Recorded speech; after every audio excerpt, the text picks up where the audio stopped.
Imaginez devoir juger un homme pour un crime grave et découvrir en pleine audience que cet accusé n'est autre que votre meilleur ami d'enfance.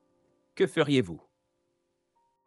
Clarissa Whitmore est une juge réputée pour sa rigueur et son impartialité.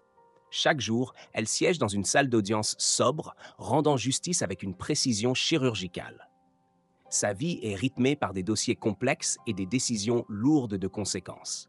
Elle commence ses journées tôt, relisant les dossiers en cours, prenant des notes méticuleuses. Ses collègues la respectent pour son professionnalisme, bien qu'elle garde une certaine distance émotionnelle.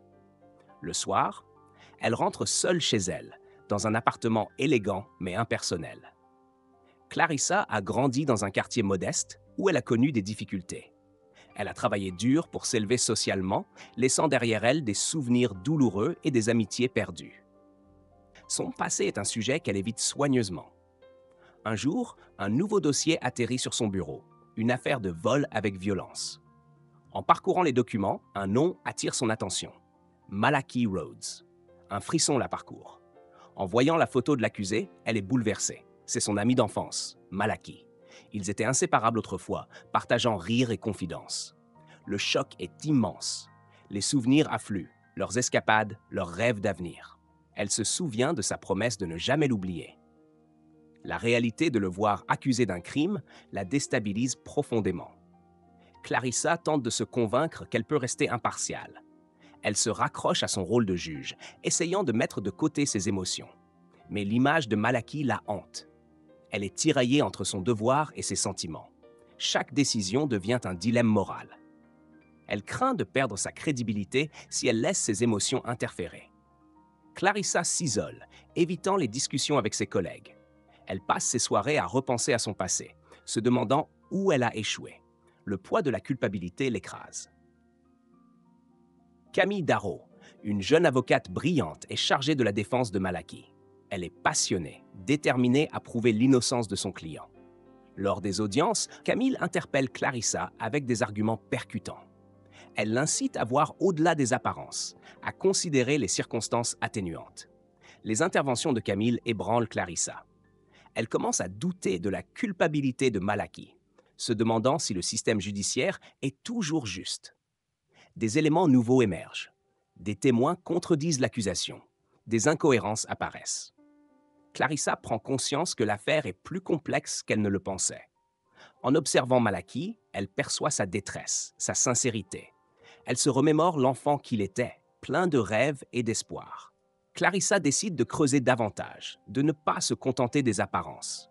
Elle s'engage à chercher la vérité, même si cela remet en question ses convictions. Le procureur, convaincu de la culpabilité de Malachi, met la pression sur Clarissa. Il l'accuse de partialité, remettant en cause son intégrité. Certains collègues, bien qu'en silence, lui témoignent leur soutien. Ils comprennent son dilemme et respectent son courage.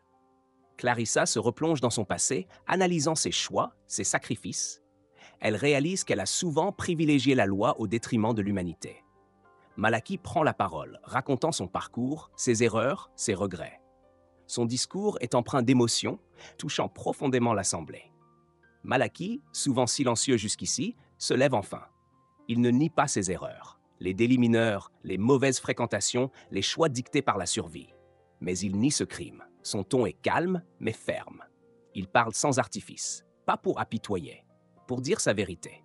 En évoquant leur passé commun, Malachi adresse indirectement Clarissa. Il parle d'un ange gardien qui croyait en lui, qui lui disait qu'il pouvait être quelqu'un. Clarissa baisse les yeux. Elle sait qu'il parle d'elle. Les murs qu'elle a construits vacillent. Lorsque Malachi termine son témoignage, la salle est figée. Personne ne bouge. Clarissa ressent un poids dans sa poitrine, comme si l'oxygène avait disparu.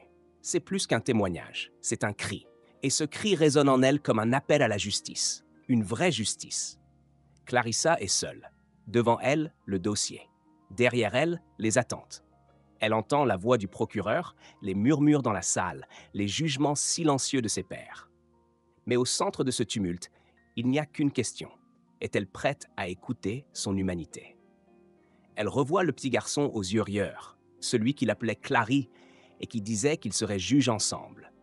Elle pense à son père, à son image de la justice sans émotion. Et elle pense à Camille, à cette génération qui rêve d'un monde plus juste, plus nuancé.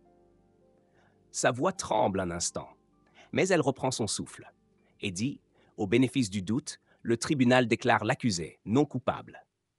Un murmure traverse la salle. Malachi reste figé. Il cligne des yeux comme s'il n'y croyait pas. Clarissa, elle, ne sourit pas, mais une larme silencieuse coule le long de sa joue. Après le verdict, Malachi s'approche. Ils ne parlent pas. Ils échangent juste un regard. Un regard lourd de souvenirs, de blessures, mais aussi de gratitude. Il baisse la tête en signe de respect et s'éloigne. Clarissa reste seule dans la salle. Pour la première fois depuis des années, elle ne ressent pas la fatigue du poids d'une vie de justice. Elle ressent la paix d'avoir écouté ce que son cœur murmurait depuis le début. Elle réalise qu'elle a retrouvé plus qu'un ami. Elle a retrouvé la foi en la justice. Pas une justice de texte, une justice de vie, qui considère les humains, pas les statistiques. Clarissa revient dans sa salle d'audience. Les dossiers s'empilent toujours. Les collègues saluent. Mais tout a changé. Sa manière de regarder les gens, de les écouter, de comprendre ce qu'ils ne disent pas. Elle ne voit plus un cas, mais un être humain, avec une histoire, un passé et parfois une douleur invisible. Clarissa commence à s'ouvrir à ses collègues, à partager ses doutes, ses réflexions. Elle n'est plus seulement une juge, mais une femme réconciliée avec celle qu'elle était autrefois. Lors de pauses café, elle engage le dialogue avec Camille, l'avocate passionnée. Elle ne parle plus seulement de droit, mais d'âme, d'humanité, de ce que pourrait devenir le système si plus de voix comme la leur osaient changer les choses.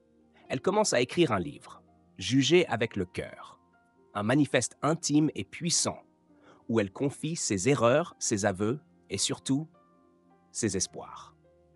Quelques semaines plus tard, un jeune homme est jugé pour un vol. Le dossier est mince. Il a volé de la nourriture. Clarissa regarde ses mains trembler. Il semble avoir faim. Elle décide de prendre le temps. Elle l'interroge différemment. Il finit par lui raconter. Sa mère est malade, il est le seul soutien. Il n'a volé que pour survivre. Clarissa sent un pincement. Elle reconnaît cette détresse. Ce regard que Malachi portait, lui aussi. Elle suspend l'audience, demande une évaluation sociale immédiate. Le verdict sera différent. L'aide remplacera la condamnation.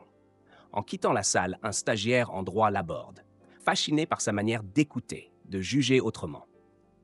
Madame la juge, comment savez-vous quand il faut aller au-delà du dossier?